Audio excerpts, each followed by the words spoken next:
কয়েকদিন হয় ঢাকায় এসেছেন পাকিস্তানি জনপ্রিয় নায়িকা হানিয়া আমির। ঢাকায় এসে ঘুরছেন মনের আনন্দে। পথের ধারের খাবার খেয়ে তৃপ্তির ঢেকুর তুলছেন।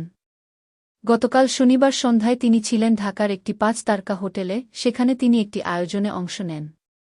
সেই আয়োজনে উপস্থাপক তার কাছে প্রশ্ন করেন, শাহরুখ খান নাকি শাকিব খান, কে তার পছন্দ? উত্তরে যা বলেছেন তা উপস্থিত দর্শকদের দিয়েছে আনন্দ। শুক্রবার ভোরে হানিয়া আমির গিয়েছিলেন ঢাকার আহসান মঞ্জিলে। সেখানে তিনি একটি ভিডিও ব্লগের শুটিংয়ে অংশ নেন। সেখানে কন্টেন্ট ক্রিয়েটর রাফসান দ্য ছোট ভাইয়ের সঙ্গে একটি ব্লগে অংশ নেন তিনি। পাশাপাশি চেখে দেখেন ফুচকা, ঝালমুড়ির মতো কিছু রাস্তার খাবার।